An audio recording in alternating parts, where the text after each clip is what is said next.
Hi hello friends, అందరికీ నమస్కారం. నేను మీ doctor Sai Chandra, consultant orthopaedic surgeon, pulse heart super speciality hospital, Miyapur.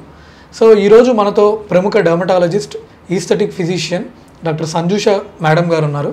So మేడంని అడిగి మన డే టు డే లైఫ్లో మనకు చాలా డౌట్స్ ఉంటాయండి. ఈ పిఆర్పి బట్టతల వాళ్ళకి ఎంతవరకు పనిచేస్తుంది, ఎవరికి ఇవ్వచ్చు, ఎవరికి ఇవ్వకూడదు, ఈ డౌట్స్ అన్నీ మేడంని అడిగి మనం తెలుసుకుందాం.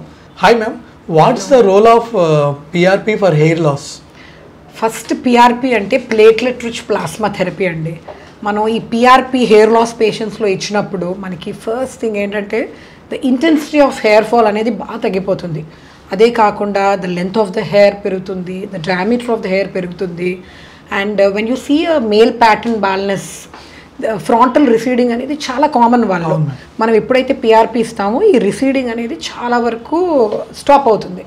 అండ్ నాట్ ఓన్లీ దాట్, ఈ పిఆర్పి అనేది పోస్ట్ హెయిర్ ట్రాన్స్ప్లాంట్ పేషెంట్స్లో కూడా ఇవ్వడం జరుగుతుంది. దీనివల్ల మనకి గ్రోత్ అనేది కొంచెం ఫాస్ట్గా వస్తుంది అండి. ఓకే మ్యామ్, మనకి అసలు పిఆర్పి ఎలా పనిచేస్తుంది, దాని వెనకాల ఉన్న సైంటిఫిక్ బేసిస్ ఏంటి? ఓకేనండి, ఫస్ట్ దీని గురించి చెప్పే ముందండి, మన హెయిర్ గ్రోత్లో 3 సైకిల్స్ ఉంటాయి. ఒకటి గ్రోత్ ఫేజ్, ఒకటి రెస్టింగ్ ఫేజ్, ఇంకోటి షెడింగ్ ఫేజ్. అంటే మనకి లేమన్ లాంగ్వేజ్లో చెప్పాలి అంటే young age, middle age and old age అనుకుందాం. సో ఈ పిఆర్పి అనేది, అసలు పిఆర్పి అంటే ఏంటంటే plasma which is rich with platelets. ఈ పిఆర్పి మనం ఇచ్చినప్పుడు mainly it attacks on the young stage, అంటే the growth phase of the hair cycle. So దాన్ని లెంథెన్ చేస్తుంది. So it will help in that way. Ma'am, ఈ PRP procedure అప్పుడు pain ఏమైనా ఉంటుందా? వెల్, పెయిన్ అనేది కంప్లీట్లీ సబ్జెక్టివ్.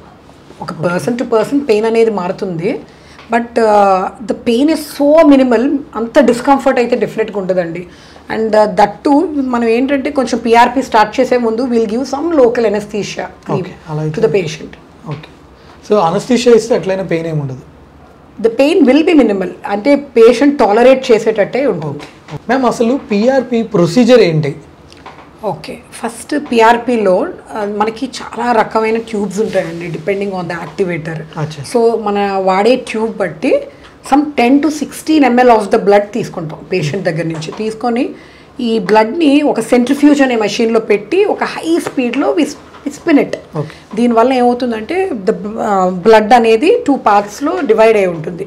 కింద పార్ట్లో ఈ ఎర్ర రెడ్ బ్లడ్ సెల్స్, WBC తెల్ల రక్త కణాలు అన్నీ కిందకి సెటిల్ అవుతాయి.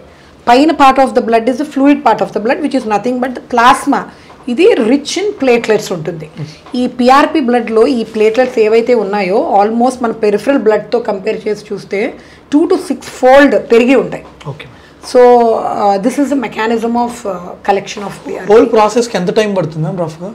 రఫ్గా ఆల్మోస్ట్ మనకి 45 minutes to 1 hour పడుతుందండి. Okay ma'am. ఫ్రెండ్స్, ఇప్పుడు అసలు మనకు చాలా యాడ్లు సోషల్ మీడియాలో లేదా వివిధ మాధ్యమాల్లో పిఆర్పి గురించి, మేడం ఎందుకంటే చాలా సీనియర్ ఫిజిషియన్, చాలా కొన్ని వందల కేసులు చేశారు. సో మేడంని అడిగి అసలు పిఆర్పి పనిచేస్తుందా మేడం? పిఆర్పి అనేది డెఫినెట్గా పనిచేస్తుంది అంటే మా ఎక్స్పీరియన్స్లో, మా క్లినిక్లో, అంటే when the patient gets 1 PRP session done, almost 95 to 97% of the individuals ఏం చెప్తారు అంటే డెఫినెట్గా నాకు హెయిర్ ఫాల్ అయితే లేదని చెప్తారు ఫస్ట్ సెషన్లో. If you want to see that appreciable change in the hair density, కనీసం మినిమం 3 to 4 సెషన్స్ వరకు అయితే వెయిట్ చేయవలసి ఉంటుంది. అండ్ పిఆర్పి రిజల్ట్స్ అనేది డెఫినెట్గా క్లినిక్ టు క్లినిక్ అయితే చేంజ్ అయితే డిఫరెన్స్ అయితే ఉంటుందండి. It depends on how you collect the blood, how you are doing the procedure, మీ స్పిన్ టైం ఏంటి, వాటి మీద చాలా ఫ్యాక్టర్స్ మీద, ఈవెన్ ద ట్యూబ్స్ మీద కూడా డిపెండ్ అయి ఉంటుంది. ఓకే మేడం, పిఆర్పి ఎవరికి చేయకూడదు, కాంట్రా ఇండికేషన్స్ ఏంటి?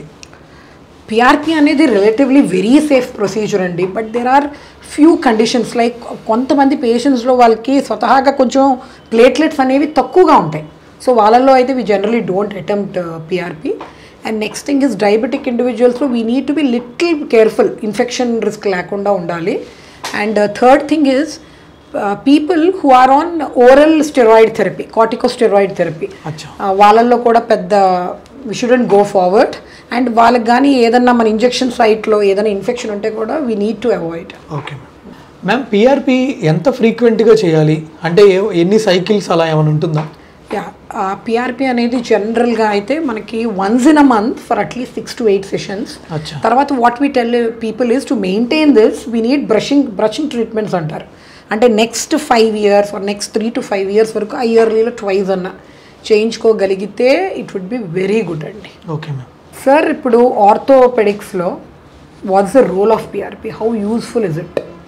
Yeah, ma'am, as a knee and shoulder surgeon, I see a lot of knee and shoulder injury patients. To be honest, we cannot give PRP for a fully మొత్తం మోకాలు అరిగిన పేషెంట్స్కి మనం ఇవ్వలేము. So stage 1 stage 2 ఉన్న వాళ్ళకి we can try, chondromalacia పేషెంట్స్కి we can try, but there is no scientific evidence like if you give PRP knee joint will become normal, అలా ఏం ఉండదు. So coming to the knee and షోల్డర్లో అయితే the indications are very less madam. Knee we can try for stage 1 stage 2 osteoarthritis knee or chondromalacia patella వీళ్ళకి. ఇంకా tennis ఎల్బోలో there are some studies which shows it is giving good results. ఇంకా planter ఫేషియాటిస్లో some surgeons are giving, but I generally don't suggest for tennis elbow or plantar fasciitis because in my PG days we have done small study, so where the patients were not very happy. So by and large my practice, if someone is asking very particular for a PRP stage 1 stage 2 OA or a partial ACL tear, if they are insisting, then I'll explain them, then I will do. Sir అసలు మీరు PRP అనేది మీరు మోకాలకి ఇస్తారా లేకపోతే shoulder జాయింట్లో ఎక్కువ ఇస్తారా? అసలు what is your experience? Shoulder I don't give, ma'am. I never gave in shoulders. Knee I give regularly for early osteoarthritis of the knee. అంటే ఎవరికైతే ఎర్లీ స్టేజెస్ మోకాలు అరుగుతా ఉందో వాళ్ళకి, లేదా కొంతమంది ఇంకా హైలీ ఎడ్యుకేటెడ్ పేషెంట్స్ వాళ్ళు వచ్చి సార్ నాకు ఈ స్టెరాయిడ్ ఇంజెక్షన్స్ వద్దు, నాకు పిఆర్పి ఇవ్వండి, ఒకసారి ట్రై చేద్దాము ఇలా అని. లేదా ఆల్రెడీ నేను పిఆర్పి ఇచ్చిన పేషెంట్స్ కొంతమంది తగ్గిన వాళ్ళు ఇంకో 10 మందికి సజెస్ట్ చేస్తారు. సో వాళ్ళు రావడమే నాకు పిఆర్పి ఇవ్వండి సార్ ఇలా అని. So sir last time I have referred one patient to you. You said she is in stage 3, right? But you believe it or not, she so happy after the PRP session. What you say? Will it really work for stage 3 or is it just her psychological feeling?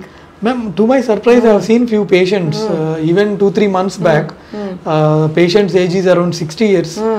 They insisted for PRP and to my surprise, it worked very well. Very well. అంటే maybe TKR చేసేటప్పుడు మనం knee joint open చేసినప్పుడు కొంతమందికి large defects ఉంటాయి. అట్లా large defects, పెద్ద పెద్ద cartilage damages లేని వాళ్ళకి మేబీ ఇది బాగా పనిచేస్తుందేమో. Even if the stage is advanced. Yeah exactly ma'am. Even if the stage is advanced, cartilage damage అంతగా లేకపోయినా లేదా పెద్ద పెద్ద హ్యూజ్ డిఫెక్ట్స్ లేకపోయినా అది బాగా పనిచేయచ్చు. మీకు గనక ఈ ఇన్ఫర్మేషన్ నచ్చినట్లయితే లైక్ చేయండి, షేర్ చేయండి, ఈ ఛానల్కి సబ్స్క్రైబ్ చేయండి. Thank you very much.